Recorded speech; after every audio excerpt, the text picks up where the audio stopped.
राधा रानी से ब्रजदास का नाता। बरसाना में एक भक्त थे ब्रजदास। उनके एक पुत्री थी, नाम था रतिया। यही ब्रजदास का परिवार था। ब्रजदास दिन में अपना काम करते और शाम को श्री जी के मंदिर में जाते, दर्शन करते और जो भी संत आए हुए होते उनके साथ सत्संग करते। ये उनका नियम था। एक बार एक संत ने कहा, भैया हमें नंदगांव जाना है, सामान ज़्यादा है, पैसे हैं नहीं तो सेवक कर लेते, तुम हमको नंदगांव पहुंचा सकते हो क्या? ब्रजदास ने हाँ भर ली। ब्रजदास ने कहा, गर्मी का समय है, सुबह जल्दी चलना ठीक रहेगा, जिससे मैं 10 बजे तक वापस आ जाऊंगा। संत ने भी कहा, ठीक है, मैं 4 बजे तैयार मिलूंगा। ब्रजदास ने अपनी बेटी से कहा, मुझे एक संत को नंदगांव पहुंचाना है, समय पर आ जाऊंगा, प्रतीक्षा मत करना। ब्रजदास सुबह 4 बजे राधे राधे करते नंगे पांव संत के पास गए। संत ने सामान ब्रजदास को दिया और ठाकुर जी की पेटी और बर्तन स्वयं ले लिए। रवाना तो समय पर हुए, लेकिन संत को श्वास रोग था। कुछ दूर चलते फिर बैठ जाते। इस प्रकार नंदगांव पहुंचने में ही 11 बज गए। ब्रजदास ने सामान रख जाने की आज्ञा मांगी। संत ने कहा, जून का महीना है, 11 बजे हैं, जल पी लो, कुछ जलपान कर लो, फिर जाना। ब्रजदास ने कहा, बरसाने की बृषभानु नंदनी नंदगांव में ब्याही हुई हैं, अतः मैं यहाँ जल नहीं पी सकता। संत की आंखों से अश्रुपात होने लगा। कितने वर्ष पुरानी बात है, कितना गरीब आदमी है, पर दिल कितना ऊंचा है। ब्रजदास वापस राधे राधे करते रवाना हुए। ऊपर से सूरज की गर्मी, नीचे तपती रेत। भगवान को दया आ गई। वह भक्त ब्रजदास के पीछे पीछे चलने लगे।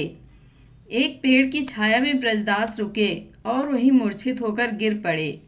भगवान ने मूर्छा दूर करने का प्रयास किया, पर मूर्छा दूर नहीं हुई। भगवान ने विचार किया कि मैंने अजामिल गीत गजराज को तारा, द्रौपदी को संकट से बचाया, पर इस भक्त के प्राण संकट में हैं, कोई उपाय नहीं लग रहा है। ब्रजदास राधा रानी का भक्त है, वह ही इसके प्राणों की रक्षा कर सकती हैं, उनको ही बुलाया जावे। भगवान भरी दोपहरी में राधा रानी के पास महल में गए। राधा रानी ने इस गर्मी में आने का कारण पूछा। भगवान भी पूरे मस्खरे हैं। उन्होंने कहा, तुम्हारे पिताजी बरसाना और नंदगांव की डगर में पड़े हैं, तुम चलकर उन्हें संभालो। राधा जी ने कहा, कौन पिताजी? भगवान ने सारी बात समझाई और चलने को कहा। यह भी कहा कि तुमको ब्रजदास की बेटी के रूप में भोजन जल लेकर चलना है। राधा जी तैयार होकर पहुंची। पिताजी पिताजी आवाज़ लगाई। ब्रजदास जागे, बेटी के चरणों में गिर पड़े। आज तू ना आती तो प्राण चले जाते। बेटी से कहा, आज तुझे बार बार देखने का मन कर रहा है। राधा जी ने कहा, माँ बाप को संतान अच्छी लगती ही है, आप भोजन लीजिए। ब्रजदास भोजन लेने लगे तो राधा जी ने कहा, घर पर कुछ मेहमान आए हैं, मैं उनको संभालूं, आप आ जाना। कुछ दूरी के बाद राधा रानी अदृश्य हो गई। ब्रजदास ने ऐसा भोजन कभी नहीं पाया। शाम को घर आकर ब्रजदास बेटी के चरणों में गिर पड़े। बेटी ने कहा, आप ये क्या कर रहे हैं? ब्रजदास ने कहा, आज तुमने भोजन जल लाकर मेरे प्राण बचा लिए। बेटी ने कहा, मैं तो कहीं नहीं गई। ब्रजदास ने कहा, अच्छा बता, मेहमान कहाँ हैं?